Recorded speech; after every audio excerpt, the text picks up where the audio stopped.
নিশিগঞ্জের বুড়া বাবার ধাম প্রায় 200 বছরের পুরনো। জানা যায় এই গ্রামে নাকি আজও কোনো মুসলিম পরিবার বাস করতে পারে না। শোনা যায় একটা সময় এই গ্রামে এক মুসলিম পরিবার বাস করার ফলে ওই পরিবারের 2 ছেলের একই রাতেই মৃত্যু হয়েছিল। তবে ঠিক কি রয়েছে এই গ্রামের ইতিহাস, যা আজও কিনা মানুষের কাছে রহস্যময়? নিশিগঞ্জের বুড়া বাবা ধাম বা বুড়া ঠাকুরের ধামের নাম অনেকেই জানেন, কিন্তু জানেন কি এই মন্দিরের বিশেষত্ব? দ্য কোবান্টোল আজ নিশিগঞ্জের সেই প্রাচীনকালের শিব মন্দিরের বিষয়ে কথা বলবে এই ভিডিওতে। উত্তরবঙ্গের প্রান্তিক শহর নিশিগঞ্জ, সেই নিশিগঞ্জের নামের সঙ্গে জড়িয়ে রয়েছে এই মন্দির। সূত্র মতে প্রায় 150 থেকে 200 বছরের পুরনো এই মন্দির। এও শোনা যায় কোনো মুসলিম নাকি ওই মন্দিরের পাশ দিয়ে গেলে বুড়া বাবার মন্দিরে এসে প্রণামী স্বরূপ কিছু দিয়ে যান। কামতা তথা কোচবিহার রাজ্যের প্রতিষ্ঠাতা বিশ্ব সিংহের জন্ম শিবের কৃপায়। শৈব আরাধনার পটভূমিতে শিব এই অঞ্চলে বা অঞ্চল বিশেষে মহাদেব, বানেশ্বর, জল্পেশ্বর, মহাকাল, ভোলানাথ, ষান্ডেশ্বর, বুড়া বাবা ইত্যাদি নামে পরিচিত এবং প্রসিদ্ধ। শিববংশীয় কোচবিহার রাজ পরিবারে শিবের আরাধনা সাড়ম্বরে হতো, এটাই স্বাভাবিক। রাজামলে মহারাজাদের অধীনে বা পৃষ্ঠপোষকতায় শৈব আরাধনা হতো কোচবিহার রাজ্যের বিভিন্ন মন্দিরে। তেমনি মহারাজাদের উৎসাহে প্রজাগণ নিজ নিজ এলাকায় শিবের আরাধনা করত। এভাবেই রাজামলে নিশিগঞ্জ বাজারের উত্তর পাশে ভোগমারা গ্রামে বেসরকারিভাবে আনুমানিক 150 থেকে 200 বছর আগে শিবের আরাধনা শুরু হয়। হ্যাঁ, আর তাছাড়াও নিশিগঞ্জের আরেকটা আলাদা পরিচয় রয়েছে। এখানে মহারাজা নৃপেন্দ্র নারায়ণ ভূপ বাহাদুরের মা মহারানী নিশিময়ী দেবী জন্মগ্রহণ করেন, আর তার নাম অনুসারে এই এলাকার নাম হয় নিশিগঞ্জ। আর মহাদেব এই মন্দিরে বুড়ো বাবা নামেই পরিচিত। তবে এই মন্দিরের প্রতিষ্ঠাতা কে ছিলেন বা কবে এই মন্দির প্রতিষ্ঠিত হয়েছিল তা সঠিকভাবে জানা যায়নি।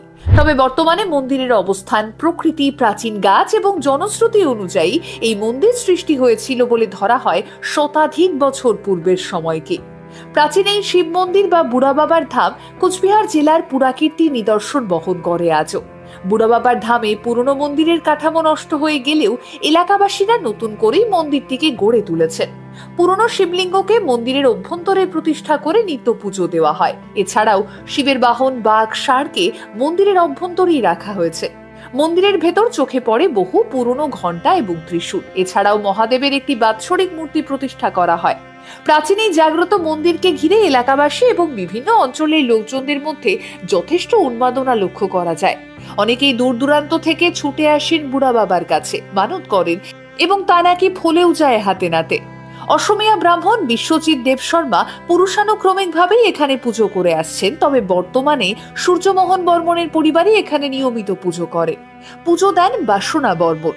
শ্রাবণ মাসের শেষে এবং শিব চতুর্দশীতে এখানে মহা সমারোহে পুজো হয়। এছাড়াও দোল পূর্ণিমা, শিব চতুর্দশী জাগরণ তিথি অনুযায়ী হয়। আগে এখানে রাসমেলাও হতো বলে জানান স্থানীয় বাসিন্দা নারায়ণ বর্মন। মন্দিরের সম্মুখে দাঁড়িয়ে থাকা প্রাচীন বটগাছ এই মন্দিরের প্রাচীনত্বের স্মৃতিকে আরো একবার উস্কে দেয়। আর জনশ্রুতি অনুযায়ী ভোগমারা এলাকায় কোনো মুসলিম পরিবার বসবাস করতে পারে না। এলাকার প্রবীণ বাসিন্দা শিবেন বর্মন বলেন, একটা সময় এক বাজিকর মন্দিরের সামনে এসে অস্থায়ীভাবে তাঁবু খাটিয়ে বসবাস শুরু করলে স্বপ্নে বুড়া ঠাকুর তাকে এই স্থান পরিত্যাগ করতে বলেন। কিন্তু বাজিকর বুড়া ঠাকুরের কথায় কর্ণপাত না করে ওই স্থানেই থাকা শুরু করে, আর তারপর তার পারিবারিক সমস্যা দেখা দেয়। নাছোড়বান্দা বাজিকর তবুও ওই স্থান ত্যাগ করে না। আর পরবর্তী কিছুদিনের মধ্যে একই রাতে তার 2 ছেলের মৃত্যু হয় এবং তারপর বাজিকর ওই এলাকা ত্যাগ করতে বাধ্য হন। এখানকার রাজচক্র তৈরি হতো ঠিক কোচবিহারের রাজচক্রের আদলে।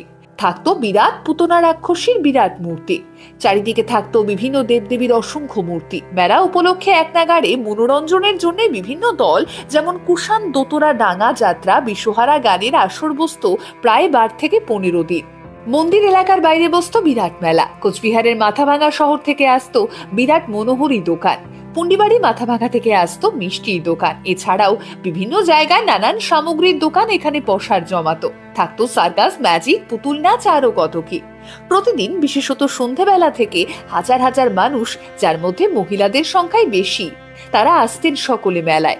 পালাগান চলত সারা রাত। হ্যাজাকের আলোয় মেলা প্রাঙ্গণ ঝলমল করে থাকতো সারা রাত।